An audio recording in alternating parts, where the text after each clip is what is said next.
Message for those who think he should drop out of the race. Quote, "They are wrong and we have to keep going." This morning, the president will speak at a church in Philadelphia before meeting with union members in Harrisburg. Biden's trip to battleground Pennsylvania comes as 5 House Democrats have called for him to step aside after last week's rocky debate performance. Leader Hakeem Jeffries has called a virtual meeting of ranking members this afternoon to discuss the race. And meanwhile, you've got Republicans who are in lockstep behind their candidate, despite his conviction on 34 felony counts and a court ruling he was liable for sexual assault, a judgment of fraud against his company, an upcoming criminal trial for trying to overturn an election, and, of course, repeated incoherent displays at campaign rallies. Joining us now to discuss it all is MSNBC political analyst Jennifer Palmieri. She served as communications director for in the Obama White House and on Hillary Clinton's presidential campaign. She is also a co-host of MSNBC's How to Win 2024 podcast. Stuart Stevens is also here, Mitt Romney's chief strategist for the 2012 campaign. He is a senior advisor at the Lincoln Project. Woo, okay. Let's just get into it. Let's do it. Let's just get into it. And let's just start. Let's set the stage with the idea that Biden is pushing forward, Jennifer, with this campaign. He's at a point where I get the sense he's a little fed up with the noise, but they've got a new ad out this morning ready to fight. Let's take a quick listen of how they're coming at this. So let me ask you, what do you think? You think I'm too old to restore Roe v. Wade and the law of the land? You think I'm too old to ban assault weapons again? You think I'm too old to beat Donald Trump? This race is about our freedom. It's about our democracy. It's about the very soul of America. Are we prepared to fight for that? I know I am, and I will.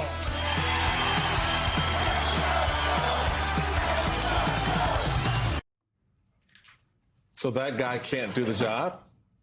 I mean, you tell me what Democrats are saying about him that the rest of us have watched over the last 3 years. We know Joe Biden's old. Everybody knows that. I don't know why the political class and the media seemingly have just suddenly come upon that idea.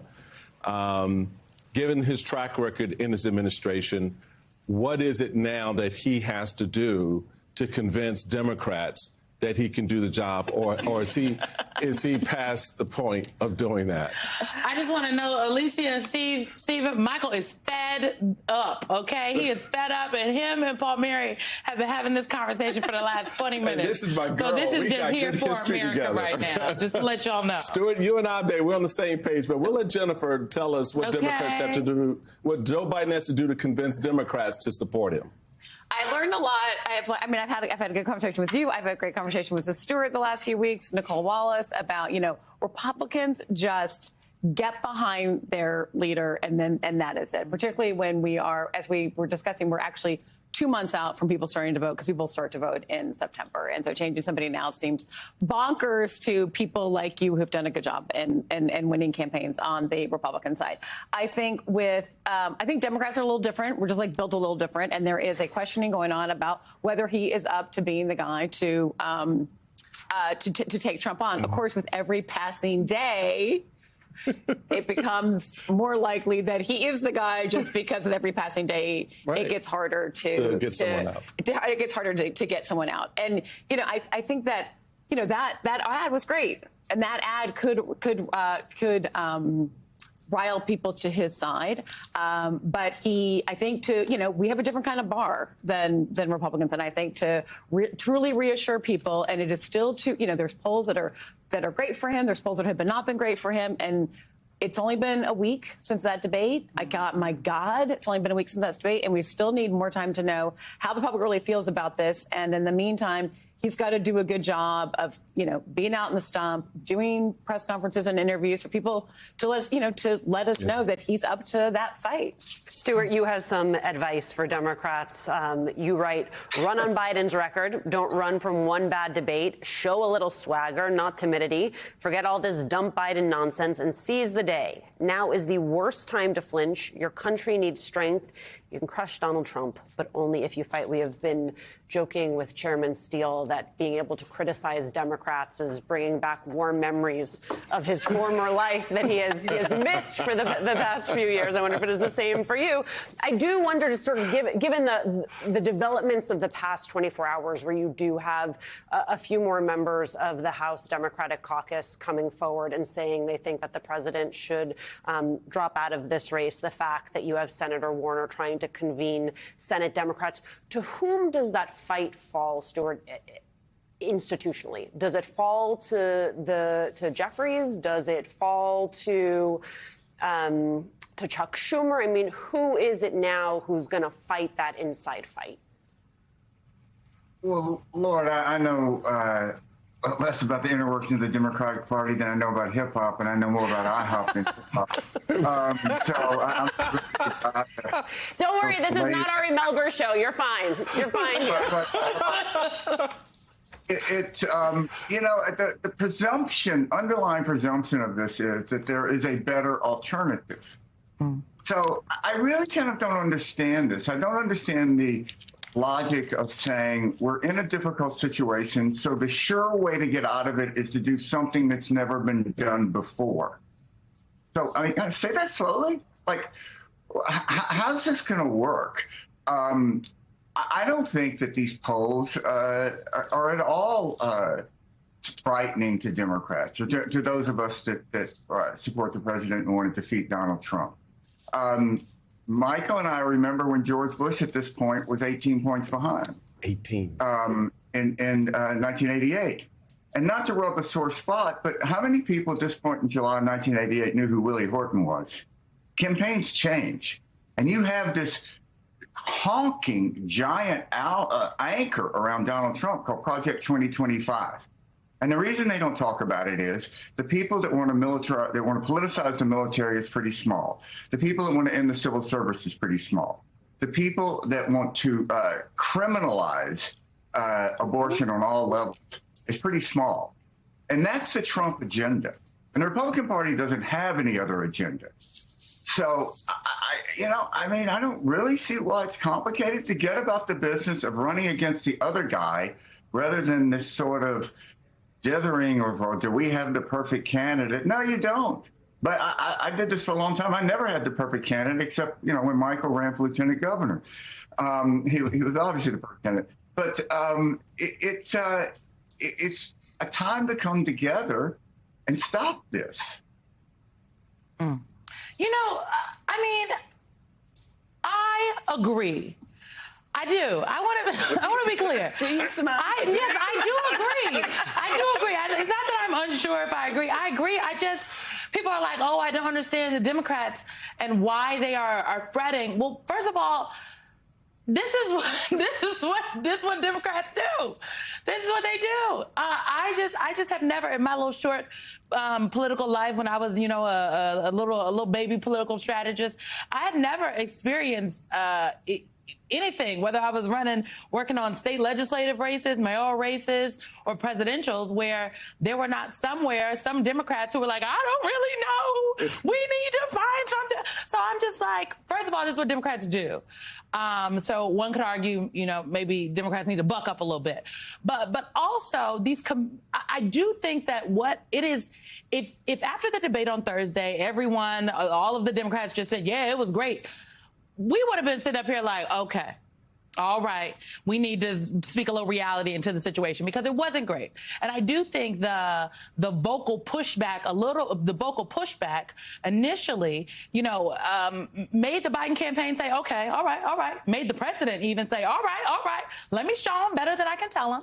Now you've got him sending out fundraising emails from Saturday saying the Biden campaign, it says, I understand you can't turn on television or get on the internet without seeing some pundit talking about how I need to drop out of the race. They are wrong again today. Folks, listen, forget the pundits. Joe Biden wouldn't be coming after the pundits if it weren't for kind of how, the response. So I think some of the pushback is from Democrats is well placed because the campaign did probably need a little kick in the tush. But there's a difference between Democrats coming out and saying that was a lousy debate from that to you got to go. Yeah, I think that is a stretch. I mean, Jen. so I think that's a stretch. This is the part I think we have a problem with. Okay, so can I just lay out the alternative Yes. situation? Okay, and I don't know. Am I supposed to look at you two now? No, you Can I just- talk to You can look at whoever you want, Jen. You can look anywhere you want, The Jen. control room will go with you. I love it that I'm sitting with you, the two of you, and I want to actually look at you and not look straight ahead at the camera. Okay, so let me lay out the alternative Go to ahead. what you and Stuart said. And like I mean, I'm still in the middle of it. Do you know that Jimmy Eat World song? When you're in the middle, you do. like, yeah, That's you. you're in the middle. You're in the middle of. We're in the middle of it. We don't know where it comes out or what the right thing to do here is. I think the alternative to what you said is. Like the reason why there's you and Stuart have been very courageous in speaking out against Trump. Most of your party has not. And if Democrats just back their guy blindly, what are we even propping up? If the president of the United States is not up to running for re-election against Trump because it's too taxing on him to do his job and do that, and we're just getting behind him and saying it's all fine, isn't that just going to play into cynicism and people thinking that the system is all rigged and When did you realize that? Did you realize that from that debate? Or did you realize that 18 months ago? Or did you realize that when you nominated a 77-year-old man that in 4 years he would not be 73? He was not a risk. At what point did Democrats understand that they were nominating someone who was damn near close to octogenarian age? When he did not do great at the debate stage, because until that moment, it was always a risk. You're always measuring the risk, and until that moment, it seemed like he was the best bet, particularly given his. I mean, I'm just like saying, this is what people think. Given his performance at the State of the Union, everyone's like, oh, okay, that guy, that was March. That guy can fight this campaign through to November, and then a couple months later, we saw something that was very different that made people check to say, is he the right? Is he the right person? And then in terms of something never being. I mean, the one thing that really got me in my gut, and my head is still saying, it's 3 months out, or 2 months from people start voting, and it's wild and unprecedented and crazy. It seemed to change somebody now. But when Susan Glasser wrote, "Is this how democracy dies?" with two old guys arguing about golf on a debate stage, and you're like. Right. Is that what this moment's about? And we can do something to change it, and we can do something to meet the moment and do something that's never been done, because nothing's ever been done in politics until it happens. And but democracy doesn't die with one of those old guys, and it does with the other. I agree. And I think the false equivalency between Trump and Biden has got to stop. Stuart, what do you say? Yeah, because I just want to be clear. I agree. I worked for Joe Biden the last time, okay?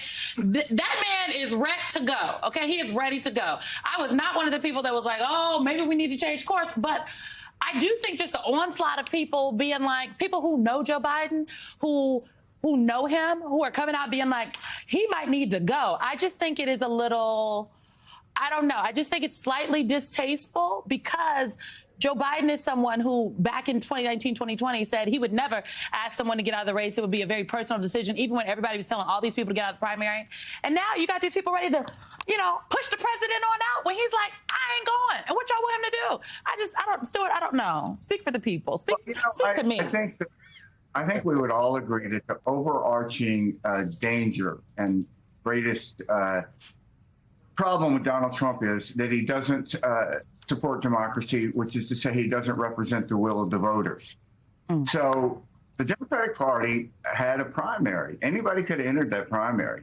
Millions and millions and millions of people voted for Joe Biden. So now a group of people are going to say, okay, fine, but we don't like that choice, so we're going to change. And for the life of me, I don't really understand the logic that the way to beat one autocrat is through a process that is more autocratic than democratic. It simply doesn't make sense. Joe Biden had a bad debate.